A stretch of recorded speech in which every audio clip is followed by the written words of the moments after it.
Bem-vindos ao Papo de Ciência, o podcast da Casa da Ciência. E hoje estou aqui com a Jaqueline. Jaqueline, bem-vinda ao nosso Papo de Ciência. Obrigada por me aceitarem aqui hoje, né, para dar esse bate-papo com vocês.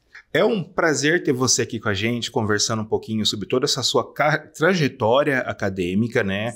Quando você entra para a graduação, todo o seu caminhar dentro da ciência, né? E começando o nosso podcast, eu vou perguntar logo de cara. Quando você era aquela Jaqueline lá pequenininha que ia prestar o seu vestibular, você de cara já queria saber, já sabia o que você iria estar prestando? Não sabia. Eu tinha uma ideia de que eu gostava de pessoas e saúde. E daí eu fui por causa desse meu gosto, acabei procurando a área da saúde, mas eu tinha um limite também. Então, por exemplo, eu não queria ser da enfermagem que se dedica extremamente ao paciente, muito íntimos cuidados, né? Por exemplo, cuidado de autocuidado, né? Com higienização, então tem aquele contato muito próximo.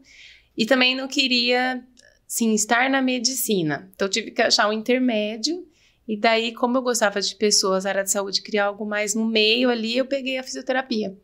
Que não precisava ser dentro do hospital, né? Sempre no hospital, tem outros locais, tudo. Então, foi isso assim que foi me norteando, sabe? Gostar de estar com pessoas e com saúde, mas não tão extremado assim.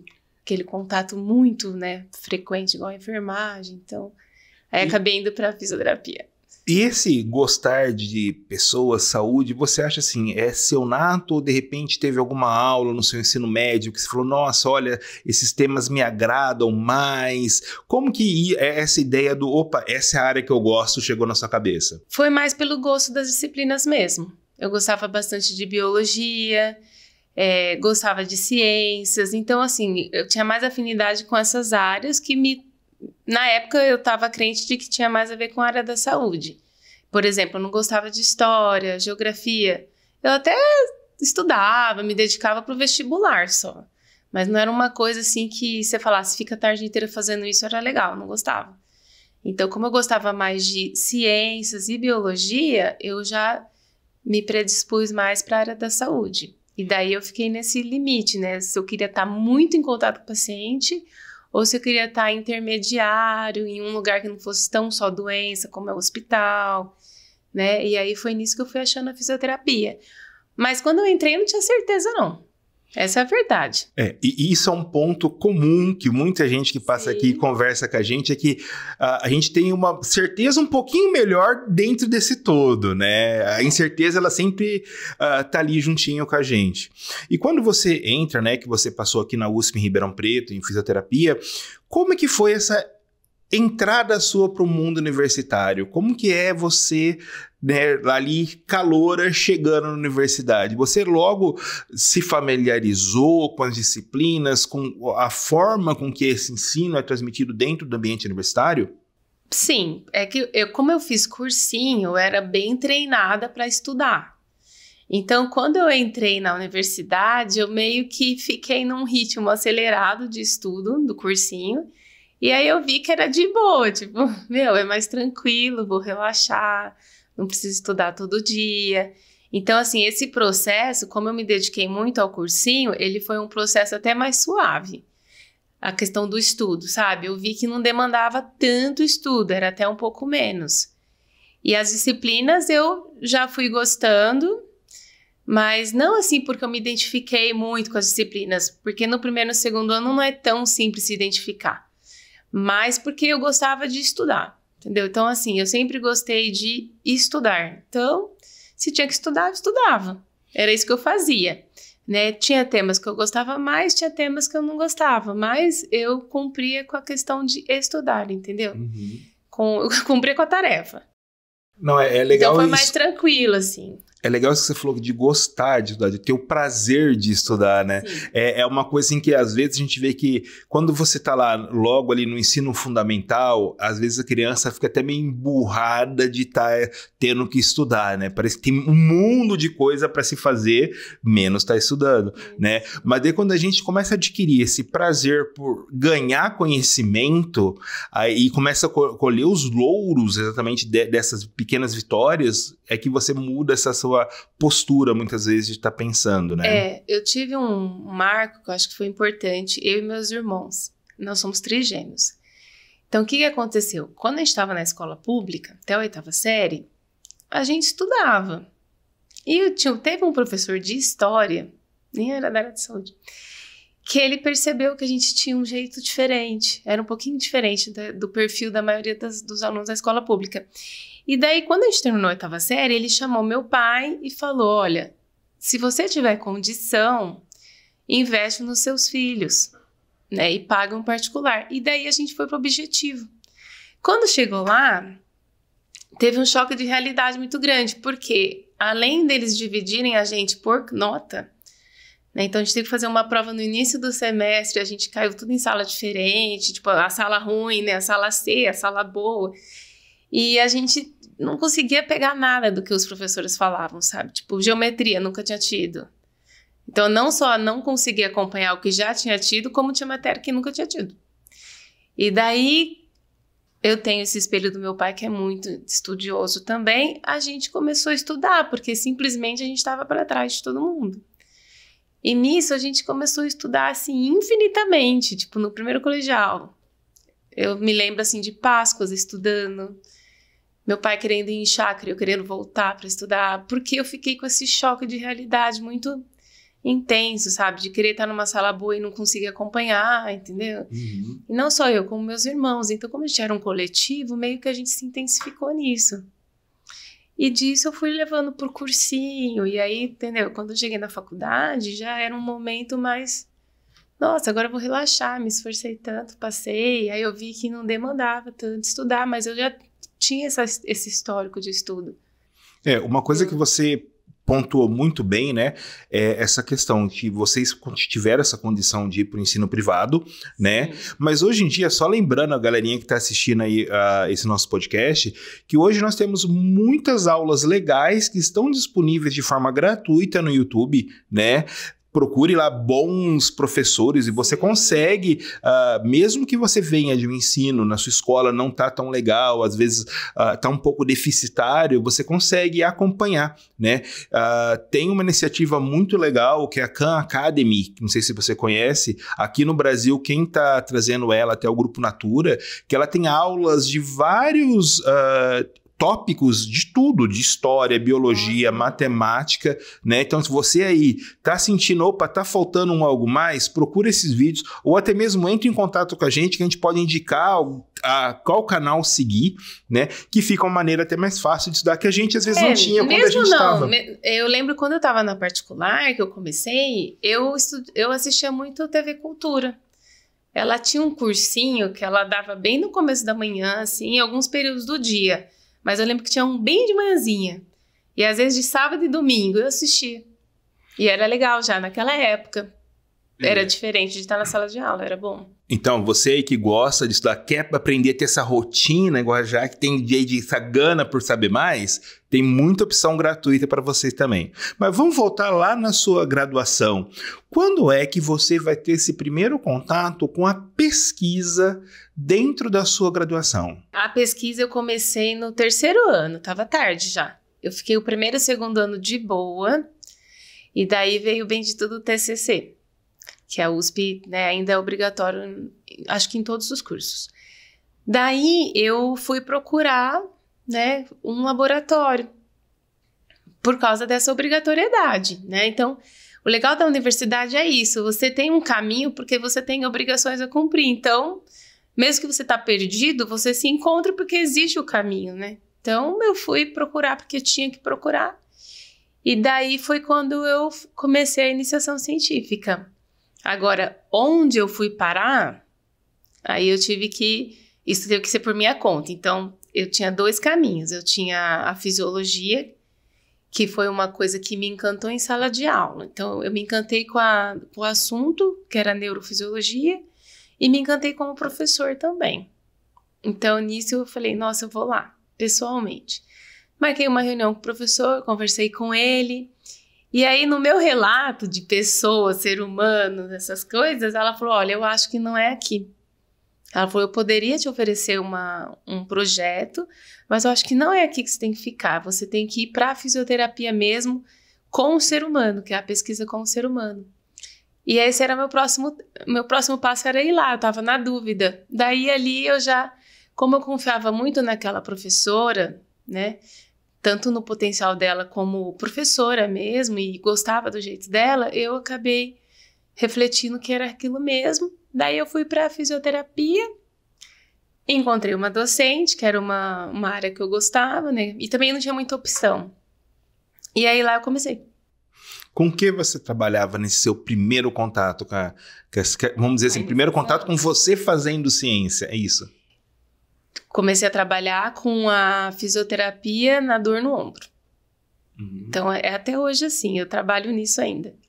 Então você acabou meio que sendo empurrada para aquilo que acabou sendo o seu caminho, né? Eu fui para essa área, poderia ter sido joelho, pé, mas assim, a afinidade com o professor conta um pouco.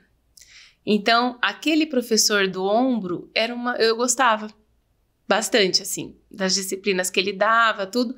Daí eu resolvi começar na fisioterapia por esse professor, e já deu certo na época. Daí ele me falou, ó, eu pesquiso em ombro. Eu falei, tá bom.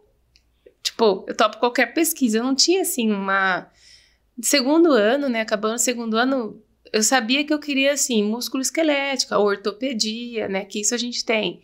Por exemplo, eu não quero neurologia, eu quero ortopedia. Mas agora o quê? Ombro, pé, cotovelo? Tanto faz. Mas daí eu escolhi mesmo pelo professor, assim, pelo que eu gostei na sala de aula. E aí eu fui pesquisar ombro. E esse seu primeiro trabalho, né? Quando você começa lá a, vamos dizer assim, entender a mecânica da ciência, ver os protocolos, né? Porque, gente, para vocês que estão de fora que não tem esse contato, tem uma série de etapas, você tem que ter o seu projeto aprovado em várias comissões dentro da própria instituição, passa-se por um conselho de ética para ver se o seu trabalho ele está sendo feito dentro dos rigores, né, do que se preza pelo cuidado com o paciente. Então isso é feito de uma maneira até assim muito delicada, né, em todas as instituições. Quando você começa a ver ali todo esse seu projeto ganhando corpo, ganhando forma, como que foi? Como você se sentiu? Então eu fiquei apaixonada. Aí eu descobri que eu amo ciência. Foi bem nesse processo mesmo. Porque eu gostava de estudar, e a ciência, ela exige essa coisa de estudar profundamente alguma coisa. E eu também gosto de normas, de regras, assim. Eu acho que quando você não sabe muito o que você quer fazer, ter normas te ajuda, porque você tem que cumprir com o que é dado. Então, a ciência foi meio que isso. Então, eu era obrigada a fazer um TCC e cheguei lá... Mesmo sendo, às vezes, um processo que as pessoas acham difícil, existe o caminho. Então, assim, se você não tem criatividade, não precisa, existe um caminho. E aí foi assim, eu fui me encontrando nesse caminho, porque tinha que estudar bastante e tinha o caminho. Então, assim, e eu tive também tutores nesse processo, né? Tipo, um orientador muito bom. E além do orientador, o laboratório tem até hoje essa cultura, né? Sempre tem um pós-graduando junto com o aluno de IC. Então, por exemplo, o IC tem um mestrando, o mestrando tem um doutorando, então tem um grupo. E aí, esses alunos mais próximos, junto com o orientador, ia me guiando, do tipo, ó, você precisa agora ler esses textos. Daí eu lia os textos, entendeu? E daí eu ia me apaixonando, porque a pessoa ia falando, ó, agora tenta montar um texto seu sobre tudo isso que você leu. Tenta fazer um seminário sobre esse texto, um texto só. Depois, conforme evoluindo, tenta fazer um seminário com esses 5 textos. Entende? Então, aí a gente vai adquirindo, no passo a passo, esse crescimento. E existe a dificuldade? Existe, mas ela não é tão grande. porque tem um passo a passo, é um degrau de cada vez. Então foi assim que eu fui me encontrando. Ao mesmo tempo que tem uma orientação, tem uma autonomia para você também ir desenvolvendo e criando esse novo degrau, né? Porque, por exemplo, né, vamos supor, escreve um texto sobre esses 5 artigos. É autonomia minha, a forma como eu ia escrever, o que eu achei relevante, ou então como que eu iria apresentar isso em slides, né? Então você tem uma autonomia. Depois você escreve o projeto, aí você vem para os resultados. Então, assim, por exemplo, quando eu comecei a iniciação, eu não tinha domínio de métodos. Quem tinha domínio de métodos era o pós-graduando e orientador. Então, eu não escrevi essa parte, eu só copiei de um projeto. Porque eu não entendia nada, eu nem tinha começado a fazer. Conforme você vai caminhando, que você fica 1 ano no projeto, daí você já começa a entender todo o seu método. E quando vai escrever o resultado, você já... Nossa, aí você já está bem mais independente... Porque você entende como foi a coleta, né? Aquilo que estava no papel, você visualizou. Então, aquilo ali já não passa a ser um bicho de 7 cabeças. Aí você já entende todo o método. E daí, junto com a orientação e o pós-graduando, começa a entender os resultados também. Certo. Entendeu? Antigamente, a gente não fazia análise estatística, a gente não tinha domínio, aí a gente mandava para o CMEC. Depois, a gente começou a tentar fazer, né, de forma autônoma as próprias análises. E aí vem o resultado, aí a hora que você vê o resultado é muito, assim, eu acho maravilhoso quando eu vejo o resultado daquilo que eu fiz no papel. E aí você começa a tentar entender aquele resultado, aí você começa a ler de novo. E aí você vai integrando a leitura com o seu resultado. Então, assim, é como se fosse uma obra, né? Você tira do papel o que os outros falam para você passar a ser a detentora daquele conhecimento também, né? Não é só mais os outros, mas você também está somando ali. Então, é isso, é um ciclo. E nesse ciclo, quando você sai de, vamos dizer assim, aquela aluna de C que chegou no laboratório e passa a ser uma pós-graduanda, que é a sua vez agora, lógico, sempre aprendendo com quem está à frente, mas você também ensinar para alguém. Esse ensinar aquilo que aprendeu, você achou assim que foi algo sofrido, foi algo que de repente falou, nossa, é uma nova maneira de aprender, ensinar, como que foi isso? Nossa, foi marcante. Eu até penso que as pessoas que eu ensinei no começo pensam, meu Deus, como foi difícil lidar com ela. Quando você passa de aluno, que você faz as suas coisas e você vai ensinar o outro, é muito difícil você deixar o outro ser autônomo. Eu tinha essa dificuldade. Então, por exemplo, com os primeiros alunos que eu auxiliei na pesquisa, eu fiz muita coisa por eles, muita. Então, isso é chato, assim. Hoje eu reflito como foi um momento difícil. É um aprendizado, um amadurecimento, né? Mas, assim, talvez eu tenha pego alunos muito bons que poderiam ter me mostrado muita coisa, mas que eu podei porque eu controlava tudo. Eu queria controlar o jeito deles escreverem, a sequência, o jeito, sabe? Tudo, exatamente tudo. Né? Porque você faz o seu ali e aí você, quando tem que orientar outra pessoa, muitas vezes você quer fazer de novo. Então, isso é um processo, assim, que é legal você ficar um tempo na sua carreira na mesma função que você vê essa evolução que você tem, profissional. E, então, foi isso. No começo, eu fiz normal, mas eu fazia muita coisa pelos alunos. Então, isso daí era prejudicial para mim, porque tomava muito meu tempo, e muito prejudicial para eles, porque não tinham autonomia de se virar. Então, hoje, assim, eu vejo que foi muito bom. Eu tô já há 14 anos, né? Como contratada também, né? Na área. E eu vejo, assim, como foi bom ter tempo para evoluir nisso. Então, hoje eu deixo o aluno livre, né? Dou alguns nortes. Eu escuto ele mais. Eu vejo ele se expressar mais. Eu não corrijo cada palavra que ele escreve. Entendeu? Então, assim, se ele tem um insight, eu aceito. Sabe? Eu aprendo com ele. Agora é uma via de 2 mãos mesmo. Bem, e você passou uma coisa que acho que para quem está assistindo agora esse podcast, né, a respeito dos laboratórios, que você falou, laboratório que trabalha do ombro, joelho. Pro profissional fisioterapeuta, a gente sabe que ele encara o paciente como um todo, mas na hora da pesquisa, né, dentro da faculdade, é dividido o corpo humano em pedaços, vamos dizer assim, como que a pesquisa encara isso e como que, de repente, o fisioterapeuta, quando atende o paciente, encara o paciente? É a mesma coisa, é diferente? Como é que é isso? Na pesquisa e no serviço público é dividido. Então, por exemplo, se a pessoa entra no HC para tratar ombro, então ela veio desde a Secretaria Municipal de Saúde, passou no núcleo de saúde ou no posto. Se o problema dela é ombro, ela vai seguir com esse problema até chegar em todos os níveis, se for secundário, terciário, e ela vai ter que tratar o ombro. Se, por exemplo, quando ela chegou, que passou 6 meses, é pé, ela tem que voltar no sistema, infelizmente. E na pesquisa, o que acontece? A pesquisa, ela exige um conhecimento muito denso, muito profundo, muito atualizado. Para você gerar outro conhecimento, você tem que estar muito aprofundado naquele contexto, né? Então, fica específico a abordagem.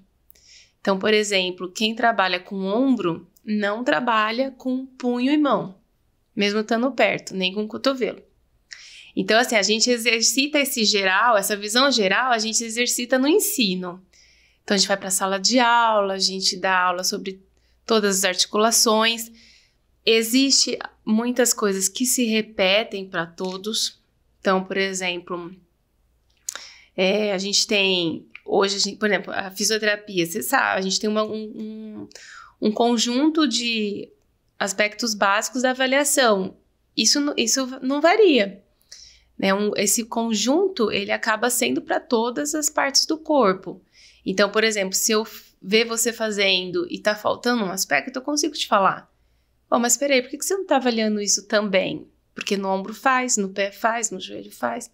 Entendeu? Então, assim, a gente tem um conjunto de características comum para o corpo todo, mas na hora da pesquisa fica bem específico, porque muda. Então, por exemplo, eu tô na músculo-esquelética. Então, a músculo-esquelética, ela tem uma característica comum para todo mundo. Ombro, cotovelo, punho e mão. Mas tem coisas que aí você tem que...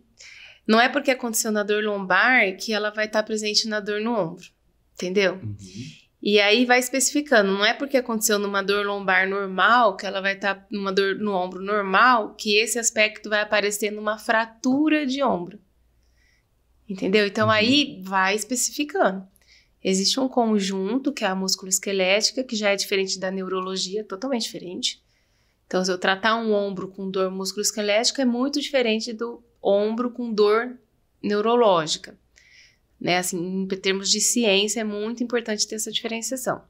E aí ainda vai diferenciando um pouquinho mais por disfunção, às vezes. Principalmente assim, que a gente tem uma linha que é não traumática da linha traumática. Às vezes a gente precisa diferenciar e seguir só no trauma, né? O que apareceu no não traumático nem sempre vai aparecer no traumático, entendeu? Mas no atendimento, assim, por exemplo, quando a gente tem condição, o serviço particular, por exemplo, aí você vai ver o paciente como um todo, que é o ideal. Como você falou assim, tem a dor muscular e a dor neurológica. Para o leigo que está aqui assistindo o nosso podcast, teria um exemplo de duas dores que são diferentes para ele relacionar assim, mais ou menos? Por exemplo, vou falar do ombro, tem vários lugares. Mas assim, independente da parte do corpo, a dor muscular, ela é uma dor muitas vezes associada com o movimento. Então, dói local, né? Então, você faz um movimento, por exemplo, eu tenho uma dor no ombro associada com elevação, abertura de braço, e é uma dor local, tem empontada e você consegue descrever ela bem. A dor neurológica, vamos supor, no ombro, quando acontece uma dor neurológica, muitas vezes ela vem da cervical. Aí é uma dor do pescoço que vem no ombro. É diferente porque a dor neurológica, ela tem formigamento, ela tem alteração da sensibilidade. Então, de repente, a pessoa percebe que quando ela passa a mão, ela não sente igual ela sente do outro lado. Então, esses são os sinais de dor neural. Então, a sensibilidade fica reduzida muitas vezes e ela tem esses formigamentos, choques. Então, assim, a descrição da dor, ela é um pouquinho diferente da dor muscular. Então, a dor muscular é assim, fui mexer o braço, doeu. Tá, mas deu choque? Não, não deu choque, só doeu. Formiga? Não tem formigamento. Você passa a mão no ombro, você sente igual você sente do outro lado? Sim, eu sinto. E aí o fisioterapeuta vai lá e ele vai também, a gente tem o mapa, né, dos nervos. E aí toda dor neural, quando ela é de um nervo, ela tem um trajeto comum àquele nervo. E aí você vai lá e fala, tá doendo nessa região, isso aqui a gente chama de dermátomo, que seria a região de pele associada àquela raiz neural. E aí a gente vai lá e faz exame naquela região. Aí se ele falar que tá com diminuição de sensibilidade ou formiga e tem choque, a gente já tem um indicativo de uma dor neural associada àquela raiz nervosa, por exemplo. Então, assim, acaba sendo diferente e a gente tem também alguns questionários que ajudam o paciente a... Conforme ele vai relatando essas características da dor, a gente consegue definir bem que a dor é neural mesmo. Ah, legal. E uma coisa que a gente, para lembrar pro pessoal, é sempre quando você for tratar com um profissional da saúde, é sempre crucial você falar tudo o que você está sentindo, nos mínimos detalhes, todas as etapas, porque são essas informações que vão auxiliar o profissional a fechar um diagnóstico, né? Sim. E isso é fundamental. Por exemplo, hoje, na fisioterapia, a gente escuta muito mais o paciente, né? A anamnese, a conversa com o paciente, todo o histórico dele, ele vai te contar quando começou, o que causa a dor, o que piora, o que melhora. Todo esse relato, associado depois a um exame físico, ele contribui muito mais do que, por exemplo, um exame de imagem, que é o que o paciente quer fazer geralmente. Ele quer fazer ressonância, ele fica lá insistindo pro médico, quer fazer um ultrassom, ele quer fazer um raio-x, ele quer fazer uma tomografia. E nem sempre esse não é o nosso padrão, né? O que mais contribui mesmo para o diagnóstico, na maioria das vezes, é a anamnese, que é o bate-papo com o paciente, onde ele vai te mostrar onde que a dor está acontecendo e como, e o exame físico. Mesmo porque se a gente for ver um ultrassom, não dá para você ver a dor, né? É exatamente a conversa. Você vê um sinal do tecido. Só que a gente tem muito isso hoje, por exemplo. Hoje, né, para dor lombar, por exemplo, uma hérnia de disco, ela está associada, um desgaste de vértebra, ao envelhecimento. Uhum. Então, tem um grupo de pacientes, eu não lembro agora a porcentagem, chega a ser 30%, que tem hérnia, tem desgaste e não tem dor nenhuma. Aí, se você vê aquele exame e associa aquilo com a dor, aí já começa a sentir dor. Jaque, você falou aí toda a sua trajetória, contou pra gente, sim, como você usa as normas, regras, tudo aquilo que a ciência mostra pra você qual é o caminho certo, né? Como profissional fisioterapeuta, muitas vezes, né, quando você está tratando um paciente, você vai lá, avalia aquela lesão, né, vê lá a extensão que ela teve e você pega e vira e fala, olha, você vai ter que fazer um repouso aí de 1 mês, 2 meses, né? E depois com a ação da fisioterapia vai voltar ao normal lá por 6 meses de tratamento. Mas de repente seu paciente ele é um atleta e ele tem ali, olha, eu tenho que voltar para competir em 1 semana. Como que alguém assim que conhece essa regra vê às vezes essa, vamos dizer assim, falta de até mesmo responsabilidade dessa pressão que um atleta, por exemplo, sofre com isso? Então, é difícil esse contexto mesmo. Quando tem essa questão até financeira envolvida, é complicado tanto para o fisioterapeuta quanto para o atleta. Não é minha área de atuação, né? Mas eu tenho colegas que trabalham com atleta e muitas vezes o que acontece é, por exemplo, num time que não é tão... É profissional, mas não é um time assim tão grande, às vezes essas coisas acabam sendo desrespeitadas, né? Por causa do financeiro.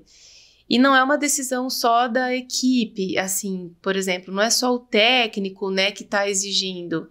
O atleta mesmo, ele acaba tendo essa postura porque muitas vezes ele sustenta a família, então ele precisa estar naquele campeonato, ele precisa receber aquele dinheiro, e daí ele, muitas vezes, pode assinar um termo declarando que ele vai assumir a responsabilidade daquilo. Então, ele compromete o tempo de reabilitação mesmo.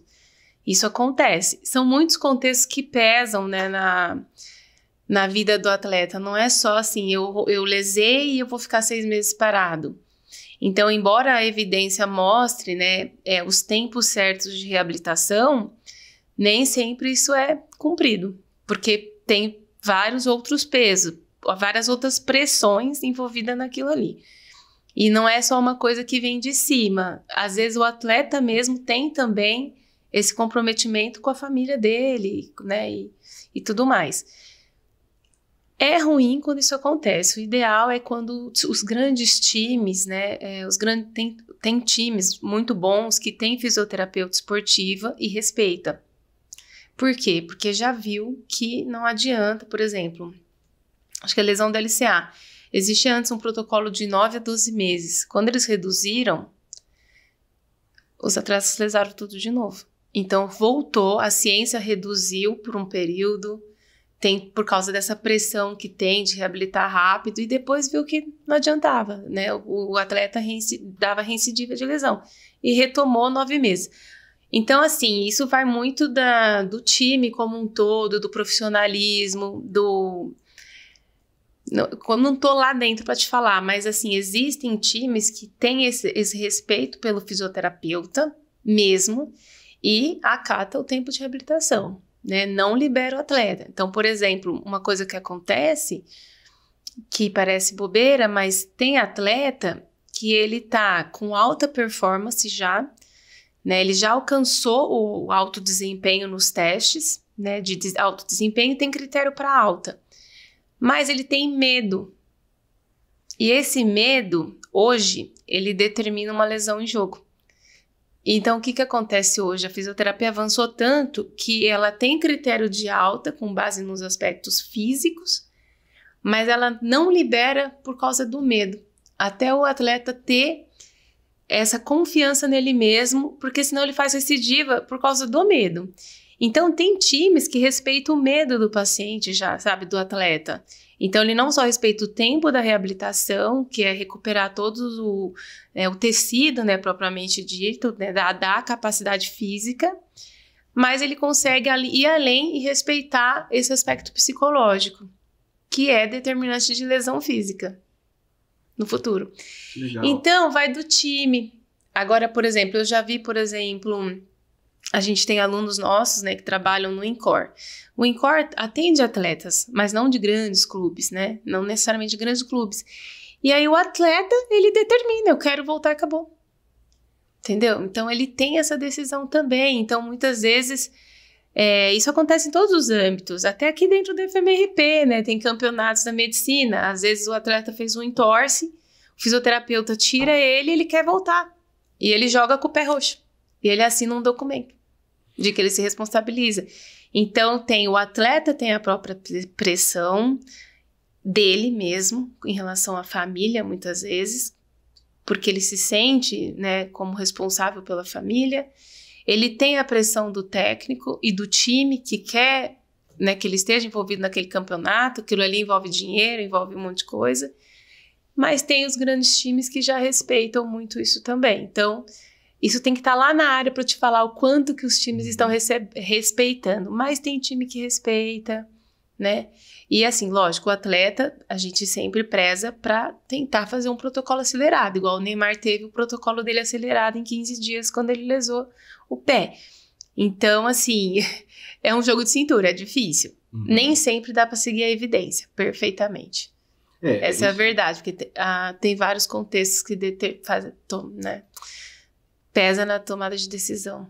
A gente deu um exemplo aqui com o atleta, mas lembrando, lesão de ombro, né? Muitas vezes o seu professor que está aí dando aula está com uma lesão de ombro escrevendo na lousa, né? Então a gente tem que ter também tudo isso, que é muito comum, inclusive. Os nossos pacientes mesmo, né? A gente tem muito, assim, empregada doméstica, pedreiro. E mesmo com a dor no ombro, eles estão atuando porque senão falta dinheiro em casa, eles não ganham. A faxineira, por exemplo, se ela não vai, ela não ganha o salário daquele dia, né? Porque ela não tem registro. Então, eles continuam. É difícil porque nem sempre dá para, assim, né? A reabilitação demandaria um pouquinho de menos sobrecarga, mas é um mundo real, é difícil. Entendeu? Tanto para o atleta que está totalmente assistido, ele é difícil de parar, como quem não está assistido também, porque aí não tem nem, né? Falta muito em casa e acaba. Então, a gente tem que ir intermediando, sabe? Então, tem que tentar, de alguma forma, dosar, pedir ajuda, né? Assim, que os familiares ajudem mais também. Sabe, às vezes, por exemplo, doméstica, tem muito... A gente vê muito isso. Filhos em casas que não trabalham, né? E ela só que tá suprindo a casa toda. Então, precisa todo mundo entrar e ir participando para que essa pessoa consiga ter um dia de folga ou dose, meio período de trabalho e faça a reabilitação. Porque a reabilitação não é ficar parado, né? Igual a gente estava dando exemplo do sofá. Ficar parado é totalmente contraindicado na fisioterapia. A gente fala repouso relativo do quê? Das atividades que geram aquela lesão. Mas nunca ficar parado numa cama, num sofá, isso não. Então, a pessoa tem que se manter ativa e fazer a reabilitação com exercícios, que é engraçado, né? Que o paciente às vezes tem medo, que ele fala, se eu tô me lesando porque eu tô fazendo isso na faxina, agora eu vou chegar aqui e vou fazer exercício? Sim, vai fazer, porque vai ser um exercício para preparar a sua musculatura, a sua articulação para a demanda que você tem fora. Então, o exercício, né, orientado terapeuticamente, ele faz toda a diferença. E aí ela tem que diminuir a sobrecarga do que é lesivo, né, por um período, assim, que é a fase mais aguda, depois vai voltando, né. Então, tem isso. Bem, outra coisa também que você estava falando aí, me veio à cabeça, né, que o caminho que vocês às vezes pregam dentro da fisioterapia é algo, vamos dizer assim, difícil, com muitos dias, com muito esforço, né, do paciente. Sim. Mas às vezes a gente vê lá em mídia social uns, entre aspas, fisioterapeutas que dão, assim, soluções milagrosas para uma cura meio que, olha, faça isso e todas as suas dores da coluna irão sumir, né? Como é que você vê, às vezes, esses, vamos dizer assim, profissionais de solução, não sei se nem pode falar de profissionais, essas pessoas que indicam, às vezes, tratamentos que não são comprovados pela ciência, né? Como que você vê isso do ponto de vista de alguém que gosta, que sempre leva o tratamento daquilo que está, vamos dizer assim, na tecnologia de ponta para que o seu paciente melhore, né? Quando você vê algo assim na mídia social, como que o choque que você tem, vamos dizer assim? Tem um choque. Esse é o lado ruim da mídia social, eu acho, porque ela propaga muita coisa, muita informação que não está embasada cientificamente. Então, assim, cabe ao paciente, né, infelizmente, ter que ser mais ativo em buscar informação de confiança. Porque a gente fica sem controle, porque a internet mistura tudo, mistura tanto informações muito boas, como informações que não são tão boas. Então, assim, a dica que eu dou para o paciente é que ele filtre um pouco, sabe? Então, por exemplo, ouviu aquilo de um profissional, tenta ver em que contexto esse profissional atua, né? Se ele realmente, por exemplo, tem clínica, se ele tem alguma formação, né? O paciente tem condição de seguir isso, né? Para tentar ver se ele tem propriedade naquilo que ele está falando. É difícil, né? De diferenciar o joio do trigo, assim. Mas o paciente ele tem cada vez mais hoje, né, ser ativo na busca de informação e tentar filtrar. Assim como a gente filtra fake news hoje, né? Você põe uma coisa no WhatsApp, vai lá e checa se é fake news. Hoje, com um profissional na internet, tem que fazer isso também, né? E, de preferência, se você tem dor, você pode até olhar aquelas orientações, mas buscar o atendimento, né, em uma clínica adequada, de acordo com indicações, né? Saber desde sempre que, quase sempre, a maioria das vezes o exercício está indicado, né? Quando começa a fazer muito recurso, muita coisa assim que é passiva, não é legal. Então, assim, tem que ir ponderando isso. É difícil. Não tem, assim, uma... Eu acho que, assim, é o paciente buscar e conhecer aquele profissional, não ficar só ali na internet, sabe? Vai dar uma olhada onde ele atua, se ele dá aula, né? Porque hoje o profissional, ele tá na clínica, mas ele às vezes dá aula em faculdade, né? Acompanhar um pouco mais o profissional antes de confiar em tudo que tá sendo passado, sabe? O importante é que não existem soluções mágicas, né? Não existem soluções mágicas. A fisioterapia, diferente de uma cápsula, de um remédio, ela exige uma dedicação do paciente. A fisioterapia, eu falo assim, ela lembra muito o paciente que quer emagrecer e vai no nutricionista. Se você não acatar o que o nutricionista fez, não adianta estar no papel tudo aquilo de lindo. Você não vai mudar nada. A fisio é a mesma coisa. A fisioterapia, o paciente ele tem que estar ativo. Se ele for lá só para receber uma massagem e voltar para casa, ou receber um choquinho, como eles falam, né, que a gente chama de recurso eletroterápico, ele volta para casa igual.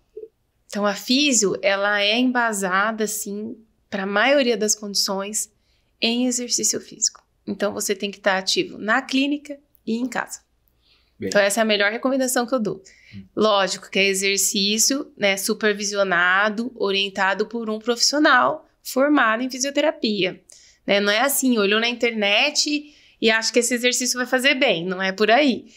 O ideal é você buscar o atendimento e já saber que não dá para ser passivo. Você não vai só receber. Você tem que fazer. Fazer lá na clínica e continuar fazendo em casa. Bem, você deu agora esses conselhos maravilhosos, né, para a gente saber o que evitar, né? Mas o seu lado cientista, né? Nesse momento, você está em que pé da sua pesquisa? Em qual estágio da sua pós-graduação? Em que você está trabalhando? Eu estou no doutorado, bem na metade, né? O doutorado são 4 anos, eu estou com 2 anos. E eu trabalho bem esses aspectos que pesam para o sucesso da terapia do paciente. Então, eu trabalho hoje mais com os aspectos psicológicos. Que isso que a gente está querendo dizer, que eu falei para você que não existe nada milagroso na fisioterapia, e a gente precisa do paciente muito ativo. Então, a gente precisa de um perfil, né? O paciente, ele tem que ter essa capacidade de fazer a gestão do que acontece com ele. Então, isso pesa muito na reabilitação. E aí, no doutorado, o que acontece? Eu estudo muito a autoeficácia, né? Tem vários projetos, eu tenho 3 projetos de doutorado, né? São 3 projetos que integram o doutorado como um todo. Mas, assim, em termos de aspecto psicológico, eu trabalho muito autoeficácia e resiliência. Por quê? Porque a gente vê que o paciente, ele pode ter tudo para melhorar, mas às vezes ele não melhora. Por que ele não melhora? Né? Porque ele tem outros aspectos além do corpo, né, que a gente chama de psicológicos, e aí entra emoção, tem aspectos sociais, né, que são os vínculos, pressão familiar, pressão de emprego, tudo isso vai pesando para que lá no final ele não tenha sucesso na terapia. Então, meu doutorado trabalha esses aspectos psicológicos, e daí eu trabalho muito o medo do movimento. Porque às vezes a gente encontra um paciente que chega na fisio, igual eu falei para você, a principal recomendação da fisioterapia músculo-esquelética é fazer exercício. E tem paciente que chega com medo de fazer exercício. Então ele não engrena na reabilitação por causa do medo. Ele não faz nem na reabilitação, nem em casa. Então, a gente começou a perceber, né, que a ciência, né, viu que, além de uma lesão física, muitas vezes o paciente tem muitos aspectos que pesam para a recuperação, porque às vezes o corpo já está recuperado, na verdade. Aquela lesão, o que faz uma lesão tecidual durar 12 anos? Nada. Às vezes a lesão, né, lombar, que é o mais comum para o paciente, para o pessoal entender. A lesão lombar, ela aconteceu em 3 meses, 4, 6 meses, ela resolveu. Mas o paciente fica com dor 10 anos. E aí a gente começou a ver que nesses pacientes que cronificam, existem outros aspectos, muitas vezes psicológicos, sociais, além do biológico. E a gente começou a ver o peso deles na doença, né? Para a incapacidade e para a dor do paciente. E para reabilitação também, né? Porque aí o paciente não melhora. E aí foi daí que surgiu o meu doutorado. Então, meu doutorado eu investigo o medo dos pacientes, né? Pacientes que têm medo de realizar movimento, e isso atrapalha a fisioterapia, que é baseada em movimento, e o porquê desse medo. Então, eu tento investigar o que está associado com esse medo nos pacientes que têm dor no ombro e que têm fratura de húmero proximal, né? Que seria o ombro não traumático, que entra todo mundo, bastou falar que está com dor, eu pego. E eu pego também no HC os pacientes que têm a fratura de húmero, que é um trauma, né? O trauma aconteceu. Então, assim, a linha seria mais ou menos essa.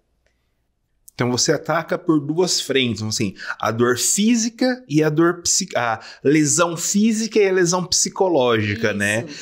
Enquanto uma lesão física tem, vamos dizer assim, um prazo de validade, que até as células se recuperarem, até o tecido recuperar, às vezes a lesão psicológica dura muito mais, né? É isso que você está estudando. Isso. Porque assim, a gente tem uma lesão tecidual e essa lesão tecidual leva uma informação de dor para o cérebro, né? E aí o paciente sabe que ele tem dor e aquela dor é real. Ela realmente é uma dor que corresponde ao que ele tem no tecido lá na lombar. Então ele tem uma dor na lombar, a informação sobe, né? Um estímulo sobe, que a gente chama que é um estímulo que vai ser reconhecido ainda, né? A dor ela é reconhecida só em nível cerebral. E o cérebro reconhece como dor e devolve uma resposta. É assim que funciona. Só que isso é normal até 3, 4 meses da lesão.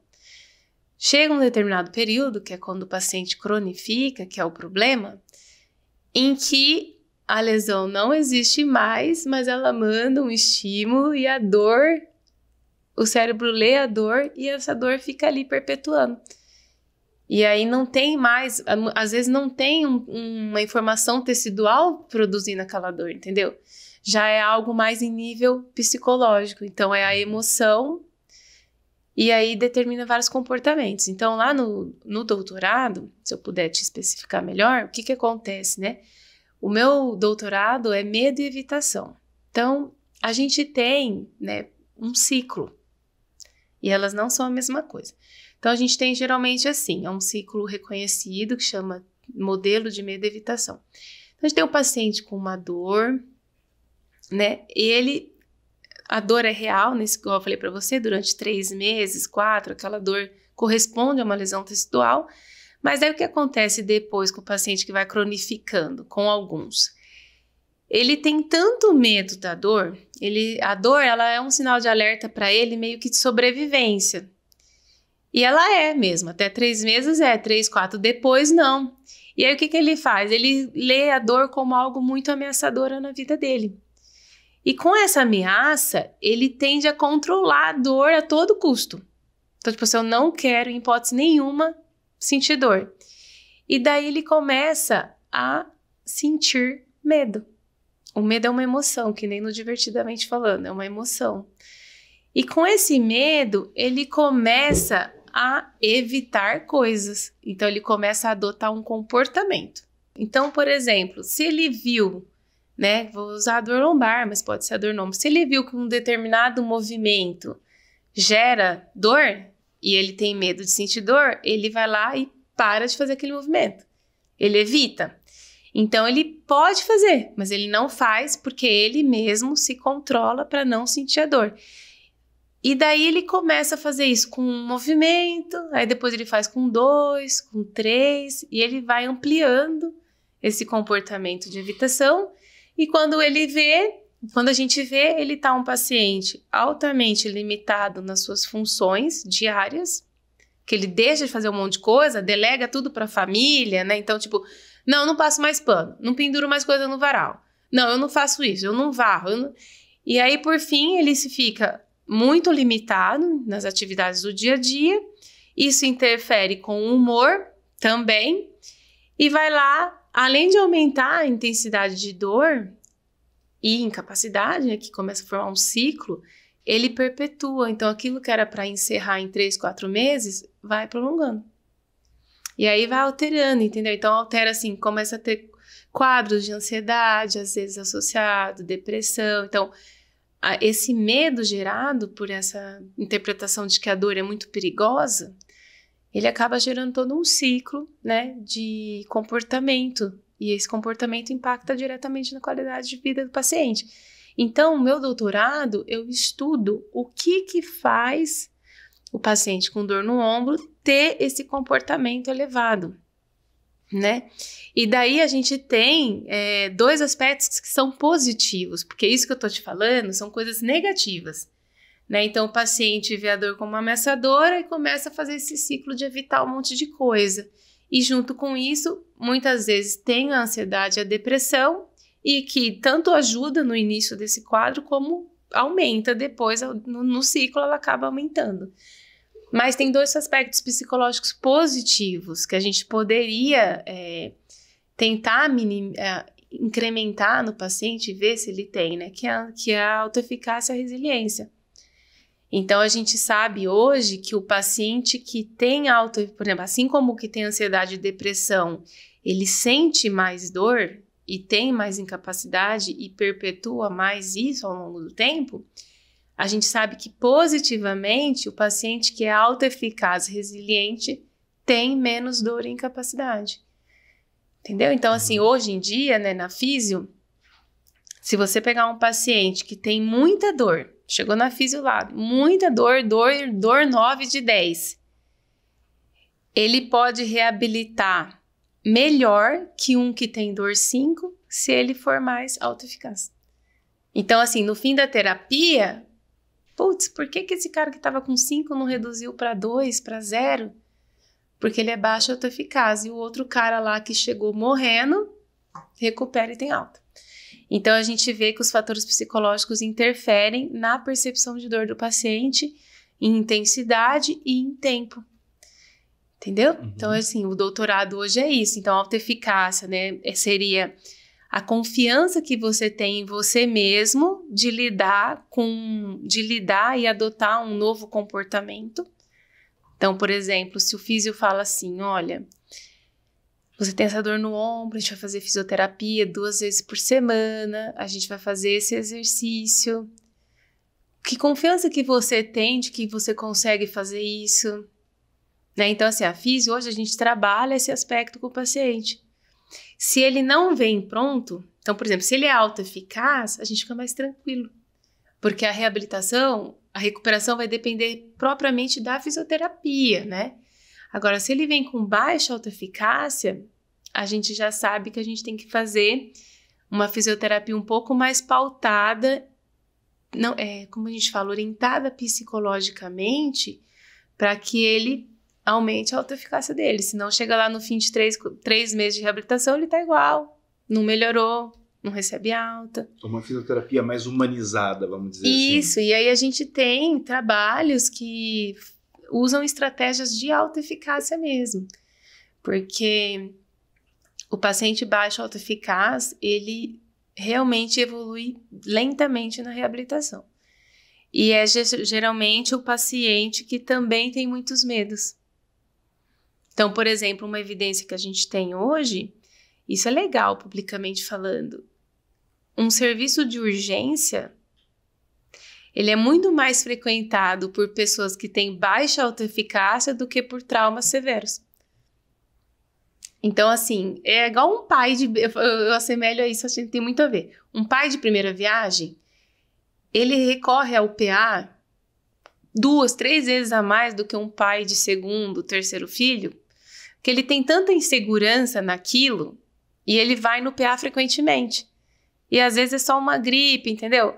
Então é bem isso que acontece na reabilitação também na musculoesquelética. Às vezes a frequência, né, já tem estudo mostrando isso, a frequência de idas ao pronto atendimento é muito maior e determinada pela alta eficácia, que o paciente é inseguro e toda hora ele está lá, do que pela severidade da lesão. Então, a gente tem isso também. E na físio, a gente tem um trabalho que mostra isso. Então, a gente acompanhou 200 pacientes, né, na unidade de atendimento, nível secundário, e a gente viu que os pacientes que eram mais autoeficazes, né, eles demandavam menos número de sessões. Então, a hora que terminava a alta, eles tinham feito muito menos sessões de fisioterapia do que quem tinha baixa autoeficácia. Eles se percebiam definitivamente melhor, clinicamente, e tinham menos dor. Então, é muito importante esses aspectos que pesam na reabilitação, que é o que eu trabalho no doutorado, né? E daí eu trabalho o comportamento de evitação, que é uma coisa que pesa na fisioterapia também. É muito legal como a gente vê que a nossa cabeça comanda muitas partes do corpo que você nem imagina. Sim. Né? Até deve entrar também a questão de, às vezes, a pessoa já vai procurar um fisioterapeuta com uma certa desconfiança, né? Do tipo, ele nem me mandou fazer uma tomografia, que a gente tem essa visão popular que essas máquinas que salvam, não é o lidar pessoal, né? Sim. Então, assim, tem até esse vínculo que você tem que criar com o paciente, né? Para poder ali resgatar essa, vamos dizer assim, essa imagem que ele tem dele, que está tão sobrepujada pelo medo, e você resgata isso para tornar ele um paciente que vai receber melhor as técnicas, melhor todas as suas recomendações, né? Então, e hoje a boa fisioterapia, né? A fisioterapia baseada em evidência, o que a gente faz em todas as condições, né? Falando da área musculoesquelética e assim, envolvendo ombro, joelho, tornozelo, lombar, a gente faz uma triagem psicossocial no início. Lembra que eu te falei do bate-papo? Uhum. Bate-papo é importante, que a gente colhe informações biológicas, né, da lesão, né, propriamente dita, mas a gente tenta triar um aspecto psicológico que poderia atrapalhar a reabilitação. Então, a físio hoje a gente tem vários questionários, e se você não quiser usar o questionário, a gente tem perguntas específicas que me mostram se você é um paciente de risco para a evolução, para pesar contra a terapia, né? Então, por exemplo, eu posso te fazer uma pergunta de medo, uma de medo de movimento, uma de ansiedade e depressão, uma de catastrofização. Eu posso fazer aí das coisas negativas, né? Medo, o quanto que você evita as coisas, ansiedade, depressão e o quanto que você catastrofiza os seus problemas. A gente faz essa triagem. E aí eu faço dos aspectos positivos, o quanto que você é autoeficaz e resiliente. E aí, vendo esse conjunto de informações, a gente muitas vezes começa a fisioterapia com educação em dor. É um paciente que a gente precisa começar a conversar com ele, né? Então, a gente conversa 1, 2, 3 sessões antes de iniciar exercício físico. Então, faz parte da evidência hoje, né? Da fisioterapia musculoesquelética, que alguns pacientes precisam dessa intervenção, que é dar o conhecimento para ele do que ele tem, mostrar que aquela imagem não é importante, ela não mostra severidade, mostrar que o que ele tem é comum, ele não precisa ter esse alto nível de preocupação, ele não tem câncer, aquilo lá não indica câncer, mostrar como que o corpo dele funciona, por que a dor é legal, entendeu? A dor não é tão ameaçadora assim, né? Ela realmente é um sinal de alerta até um certo ponto, depois ela não é mais. Então, a gente faz todo esse trabalho com o paciente e se ele é baixo ou autoeficaz, a gente também usa estratégias que ajude ele a perceber e a ganhar essa autoeficácia. Porque são fatores modificáveis. A pessoa não é autoeficaz, mas ela pode se tornar, né? Então, a gente, na medida do possível, sem ser psicólogo, né? Isso é claro também, a gente tria isso como fatores que atrapalham a reabilitação.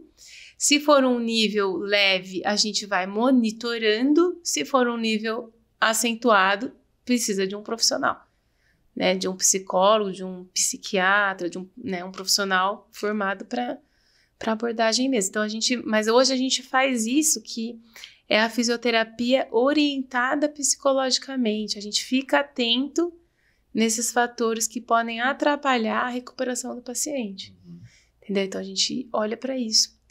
E uma coisa que você tocou que é importante, a evidência já mostra isso, né? O paciente acreditar na terapia tem efeito. Então, se a gente pega um paciente que não acredita na fisioterapia, ou porque alguém fez e não deu certo, ou porque ele tem um histórico que não deu certo, isso já pesa altamente negativamente para a reabilitação. Então, faz parte da autoeficácia, a gente trabalha esse histórico. Tá, você foi numa fisioterapia, não deu certo, por quê? Vamos ver. Você aderiu? Você fazia o que tinha que ser feito? Como que era a reabilitação? Então, assim, olha, não foi pautar no exercício, então talvez você não melhorou por causa disso. Ele pedia para você ir uma vez só e fazer em casa, você não fez nenhuma vez. Então, o físio hoje, ele acaba, essa crença, né, na fisioterapia tem que ser mudada, senão você também não reabilita legal. Então, se você percebe que o paciente tem essa crença, ele já não adere à terapia e não melhora. Então, a gente trabalha isso também. Só que o doutorado é mais o medo mesmo, é a evitação que eu trabalho junto com autoeficácia e resiliência. É uma abordagem muito complexa, né? A gente acha que é simples, ó, vai lá e plim! Não, é muito trabalho, tanto de vocês, né, fisioterapeutas, para avaliar melhor o paciente, quanto do próprio paciente para superar seus medos, a superar a dor, sendo ela real ou não, né? Acho que superação para os dois lados acaba sendo. Né? O que a gente percebeu, né, nas pesquisas, lendo bastante e também com os pacientes, é que às vezes, assim, o que eu dou de dica, né, pro profissional, é que às vezes falta o mínimo de informação. Então, tem paciente que tem muito medo, por exemplo, na fratura, né, a gente tá vendo isso, o paciente da fratura, o medo dele às vezes vem simplesmente porque o profissional não explicou as próximas etapas. Então, se você sentasse e falasse, ó, você vai passar 2 semanas mais difícil porque o tecido está cicatrizando, nesse período você vai movimentar muito pouco mesmo, é natural, mas daqui 2 semanas eu já vou estar te liberando um pouco mais, aí a gente vai começar a fazer tal coisa, e daqui, vamos pôr lá, 6 semanas, a gente vai estar bem mais, você vai estar bem mais livre para fazer. Essa orientação que você der no primeiro dia para o paciente já alivia o medo. Uhum. E aliviando o medo já alivia vários outros comportamentos, porque o comportamento de evitação é a materialização do medo. Então, isso que é duro você ver o paciente, né? Se limitando numa coisa que ele poderia não estar tão limitado. Mas por quê? Ele está muito inseguro, ele não tem confiança nele, ele não tem confiança no que ele vai passar.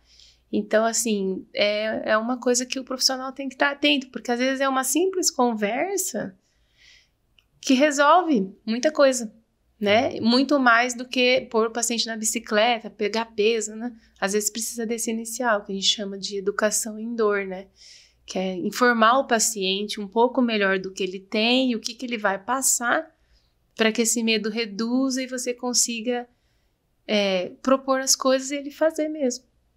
Bem, Jaqueline, tem uma pergunta que a gente sempre faz, né, para os nossos convidados, né, e você não poderia ficar de fora, lógico, que é a seguinte: você, hoje, né, já que no seu doutorado, já um profissional aí que está aplicando tudo aquilo que aprendeu na faculdade e indo para o caminho da ciência, se você pudesse voltar lá atrás, para aquela Jaqueline que está, vamos dizer assim, na boca do vestibular, prestes a prestar o vestibular, tá?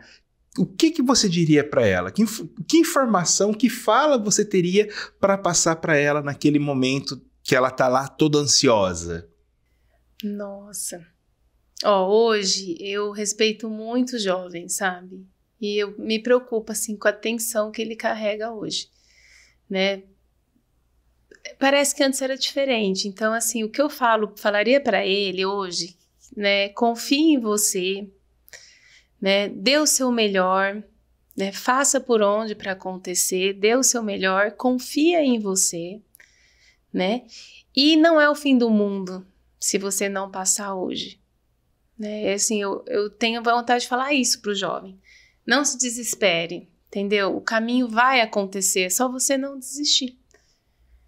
Então, vá seguindo, cumprir tarefas é uma coisa muito importante. Então, tá no colegial, tem prova, estuda para prova, né? Vai fazer um vestibular? Estuda, se prepara, né? E confia em você, mesmo que você fracassar, que seria não passei no vestibular, é o fim do mundo. Não, não é o fim do mundo.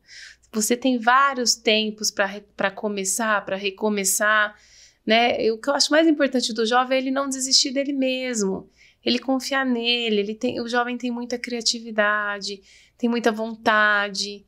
Então, é essa mensagem que eu queria deixar para o jovem, porque eu vejo aqui na USP, né? E eu tento trabalhar muito isso nos jovens, porque hoje eu participo das feiras justamente para estar em contato com eles, né? Então, o que pesa muito na universidade hoje, eu vejo, não é o intelectual, mas o emocional.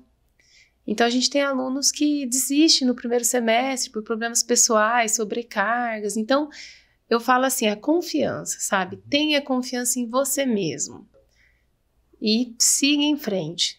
Entendeu? Não deixa as coisas te abalar, levanta de novo, faz por onde também, porque quando você não faz por onde, você se expõe a muitas situações de fracasso, né? Mas assim, não deixa o fracasso te limitar, né? O vestibular é um começo de um caminho, tem vários caminhos, né? Então eu acho que é isso, sabe? É confiar nele mesmo, fazer por onde e seguir confiante, fazendo a parte dele e confiando nele mesmo.